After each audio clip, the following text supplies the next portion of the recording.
In the morning when I rise, give me Jesus.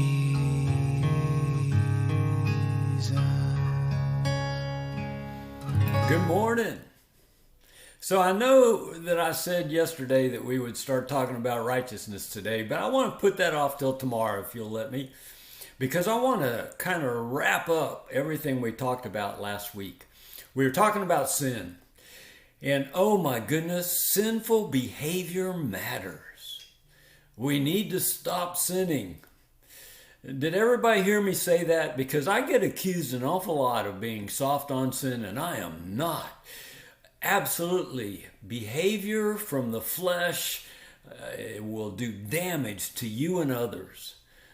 And so, how do we stop that? So last week, I hope I was clear. The problem is an outside problem. It's your flesh. And that's not who you are. But the solution is an inside solution. It's God Himself coming to the inside, and then from the inside out, making you who He created you to be in the very beginning. And so can I just give you the bottom line on all this? We see it in Romans chapter 13, starting in verse 8. Owe nothing to anyone except to love one another. For he who loves his neighbor has fulfilled the law. You don't sin when you love. Verse 9. For this you shall not commit adultery. You shall not murder. You shall not steal. You shall not covet. And if there is any other commandment, it is summed up in this saying, you shall love your neighbor as yourself. Love does no wrong to a neighbor, and therefore love is the fulfillment of the law. Now you were created in the image of God, and in 1 John chapter 4, more than once we're told that God is love. You were created in His image. You were created to be love. And if we go to 1 John chapter 4, verse 19 says this, we love because He first loved us. See, there it is. It's God loving us and us getting a hold of that and believing it and allowing that love to make a change on the inside of us that it would manifest on the outside.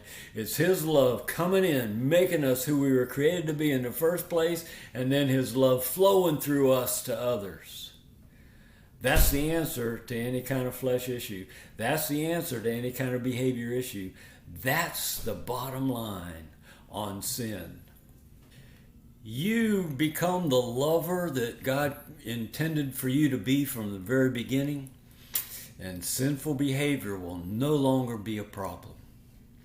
Oh, you may have to fight the good fight of faith. Anything that's not of faith is sin. The enemy is not going to want you free from whatever that sinful fleshy behavior is. I have a friend that he was a smoker and wanted to quit smoking.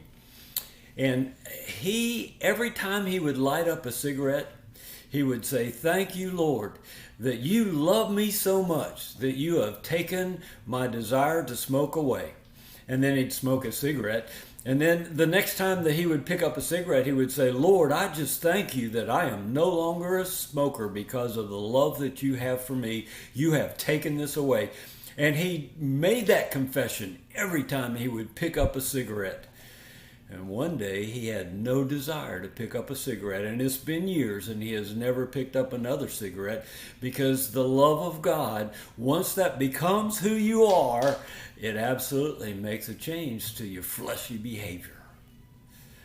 Oh, let's get a hold of the love that God has for us, that we would not just know that, but that we would believe it and stand on it in faith. Because that's the answer. It's an inside job. We're going to talk about righteousness starting tomorrow.